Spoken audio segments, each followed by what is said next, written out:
Bonjour. Donc aujourd'hui on va continuer avec une nouvelle vidéo axée dans le cadre de la finance. Déjà on sait que les titres financiers ou les contrats financiers se font, n'est-ce pas, sur des marchés financiers, se négocient sur des marchés financiers. Si nous restons dans le cadre du marché des options, c'est-à-dire le marché où se négocient les options, dans notre cas, il s'agit des options européennes, n'oublions pas, c'est des options européennes.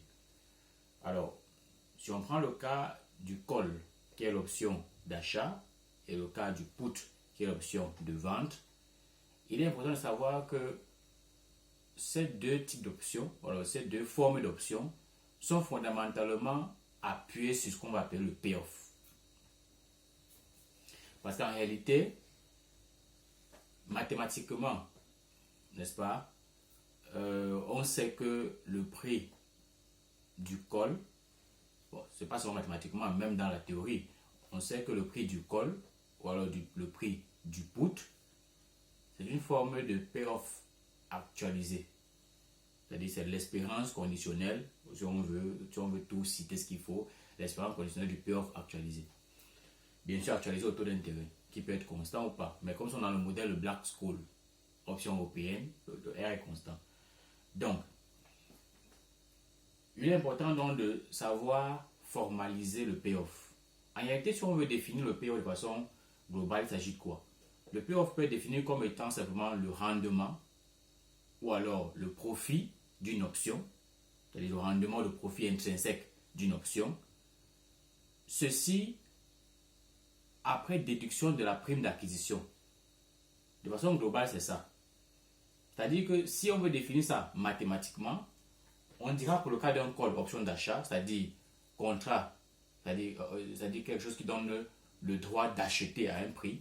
Le payoff ici peut être défini comme étant CT qui va être le maximum entre ST moins K et 0.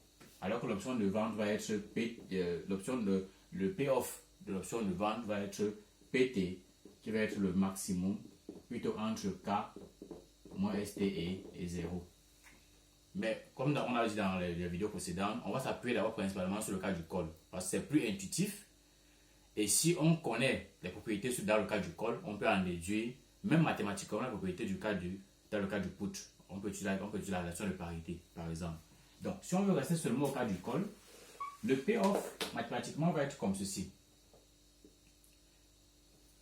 Quand ici, ce cas-là, représente ce qu'on va appeler le prix d'exercice. Le prix d'exercice qu'on appelle encore en anglais strike. Ok? Il s'agit du strike. Alors, c'est quoi en réalité? C'est simplement le prix à partir duquel on peut exercer notre option. Dans le cas d'un call, c'est le prix à partir duquel on va exercer, mais on n'aura pas nécessairement la rentabilité. C'est-à-dire on peut exercer à K lorsque S grand T vaut K, mais on n'a pas forcément la rentabilité parce que tout dépend aussi de la prime qu'on a versée au départ pour acheter l'option. N'oublions pas, parce que le plus souvent on oublie cette prime-là. Donc, S grand T, c'est simplement le prix du sous-jacent. Le sous-jacent sur lequel on fait la spéculation, liée à l'achat ou alors à la vente dans le cadre de la négociation en fait. Donc, ST qui est le sous-jacent peut représenter quoi par exemple? Ça peut être une action par exemple, ça peut être une action, ça peut être une matière première, par exemple on peut avoir on a le cuivre, on a l'étain, ok, qui sont négociés par exemple sur le marché, le London Metal Exchange par exemple. On peut avoir plusieurs autres produits à négocier, on peut négocier plusieurs autres produits, ok. On peut négocier des produits comme le cacao, par exemple, le café Arabica, par exemple, qui est négocié par exemple sur le New York Mercantile Exchange. Donc, tout ça sont des sous-jacents. Mais on a bien d'autres, l'or, l'argent, le pétrole et bien d'autres. Donc, ici, le payoff va être simplement le profit qu'on peut avoir lorsqu'on fait une transaction, n'est-ce pas, ou alors une négociation sur ces titres-là. Pour mieux expliquer, généralement on l'explique avec un graphique.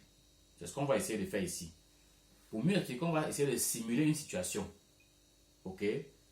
On sait ce que c'est que K, on sait ce que c'est que S grand T. S grand T, c'est la maturité. Ok? C'est la maturité. On peut simuler une situation. Supposons par exemple que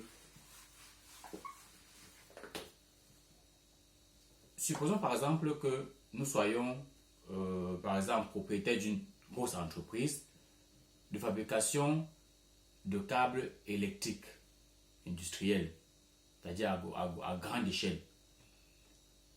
Normalement, on a besoin du cuivre. Ok? On a besoin du cuivre.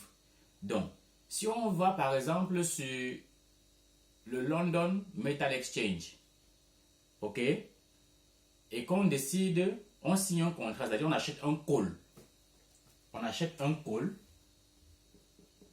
d'accord, qui stipule que dans un mois, c'est-à-dire la maturité, c'est un mois, qui peut être grand T, c'est par exemple un mois. Un mois, on va essayer de prendre ça à 30 jours, hein, ok, qui stipule que dans un mois, on va acheter 1000 kg de cuivre à 8000 euros. Ça veut dire que le strike ici est fixé à 8000 euros.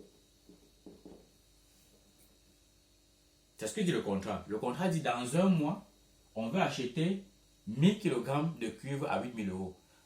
Déjà, notez que la quantité importe peu. Parce que nous sommes dans ce qu'on appelle les marchés efficients. Le marché efficient stipule qu'il n'y a pas de restriction sur le volume de transactions. Donc, ce n'est pas important, la quantité, en réalité. Donc ici, ce qui est important, c'est plutôt le montant. Prenons 8000 parce que normalement, si on regarde les vrais chiffres, je crois sur le marché financier, 1 kg de cuivre, c'est à peu près 8 euros ou 8,32, un truc comme ça. Vous pouvez vérifier sur Internet. Donc, on va supposer qu'on va acheter 1000 kg de cuivre, n'est-ce pas, à 8000 euros. Alors, on achète un call. Comment ça fonctionne, le payoff? Le payoff, normalement, on l'a défini.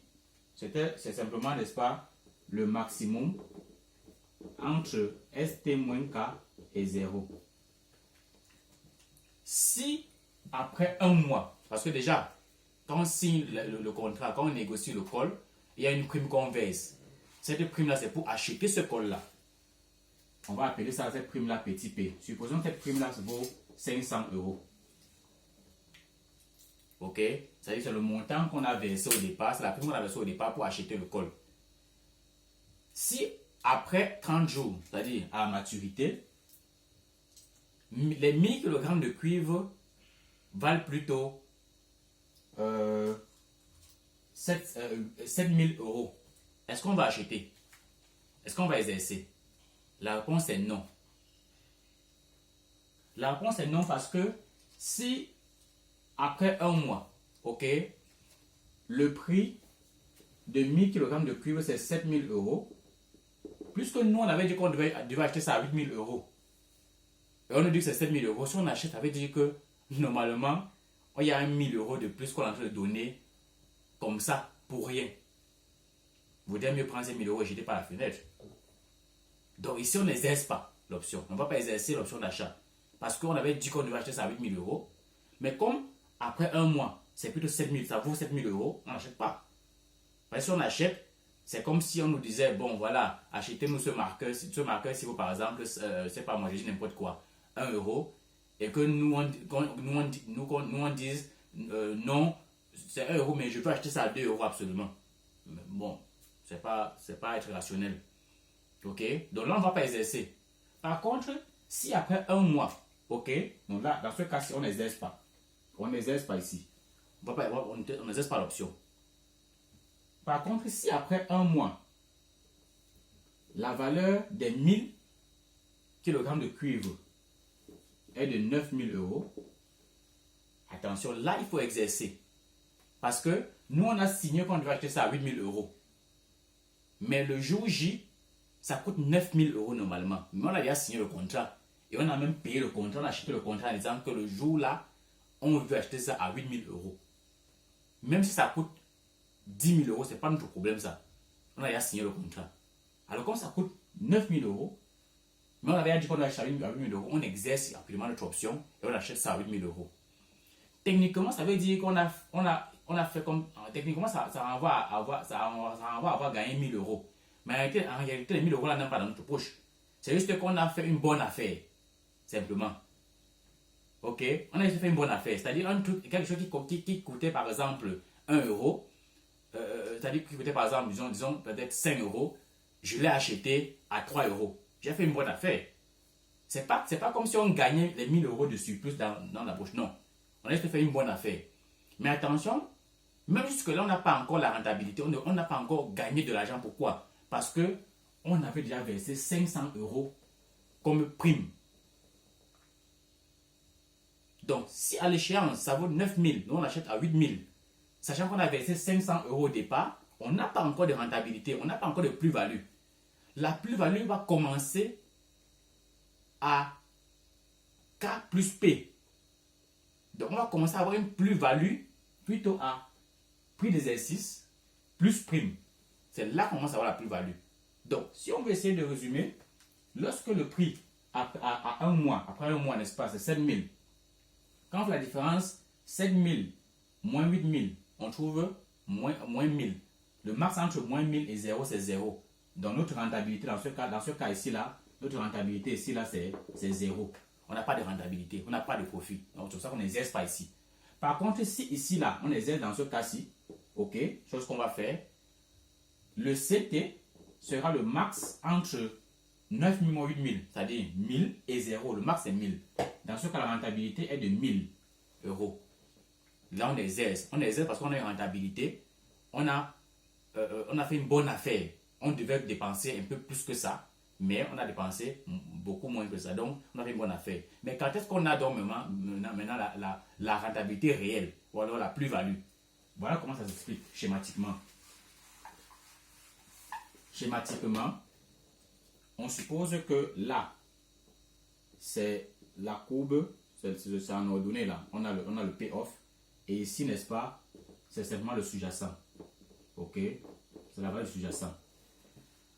Au départ, qu'est-ce qu'on fait au départ? Au départ, on verse 500 euros, n'est-ce pas, au vendeur de colle. Quand on verse 500 euros, ça veut dire c'est nous qui donnons de l'argent, c'est négatif. Donc, on va mettre moins 500 euros ici. Donc, pendant toute cette période-ci, jusqu'au moment où on va exercer, on a versé les 500 euros. Le prix de l'option valait 500 euros en réalité. Jusqu'au moment où on va exercer, c'est-à-dire on a ce qu'on appelle en position at the money, ce qu'on appelle la position ATM, at the money, parce qu'en fait, jusqu'à ce qu'on exerce, on est en position ITM, in the money. Ok? Lorsqu'on commence à exercer ici, la courbe va monter. On exerce et le payoff commence à évoluer. Notre rendement commence à évoluer. Le rendement intéressé commence à monter. Il monte comme ceci. Ok? Ce qui fait que on commence donc à avoir une plus-value lorsqu'on est à cette position-ci, qui correspond à K plus la prime qu'on a versée ici. K plus P. Parce qu'ici, à the money, K c'est égal à ST. Ok? Le prix d'exercice est égal au prix du sous-jacent, autant pour moi. Mais on commence à avoir la rentabilité à ce niveau-ci, à K plus P. C'est pour ça qu'on commence à avoir la plus-value dans cette zone-ci. Donc ça, c'est la zone de plus-value. Zone de plus-value.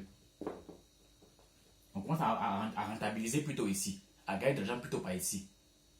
Donc ici, on exerce, c'est vrai, mais on ne rentabilise pas encore effectivement parce qu'on a versé une prime qui était de 500 euros.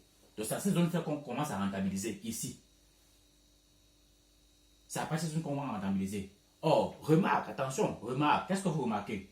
On peut remarquer que la zone de profit, que voici, la zone de plus-value, elle peut croître au fur et à mesure. Elle ne s'arrête pas parce que là, c'est une droite qui est carrément, c'est une droite, je peux dire, fine. Donc, il y a croissance là, puisque dans la zone, la croissance va être illimitée, ça va toujours monter. Par contre, la perte sera limitée. La perte sera limitée parce que voici tout ce qu'on a eu à fournir dans cette affaire-ci. Dans cette affaire, on a juste à fournir la prime qui est de 500 euros. Donc, dans ce cas, dans cette situation, la perte est limitée, mais le profit est sans limite. Voilà pourquoi il faut savoir négocier, n'est-ce pas, les contrats. Dans le cas du call, il faut savoir négocier le call, savoir interpréter, n'est-ce pas, le payoff. Sinon, on tombe.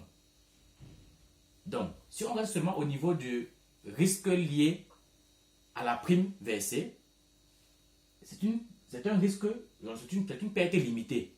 C'est vrai, à ce niveau-ci, les risques ne sont pas tous nuls. Parce qu'il y a encore des risques ici, le risque par exemple de contrepartie. Et rien ne dit que si on s'avance encore pour prendre les 1000 kg de cuivre, ils seront effectivement là à présent, non. Donc les risques ne peuvent pas jamais être nuls. Ce qu'on cherche simplement à minimiser le risque, mais n'est pas forcément nul. Donc voilà à peu près comment on peut expliquer de façon rapide, parce que sur YouTube, on ne peut pas tout expliquer. Donc voilà en fait comment fonctionne le payoff dans le cadre des options d'achat. Plus précisément dans le cadre du call, qui est l'option d'achat. Bon, dans ce cas, c'est l'option d'achat européenne. Ok. Merci.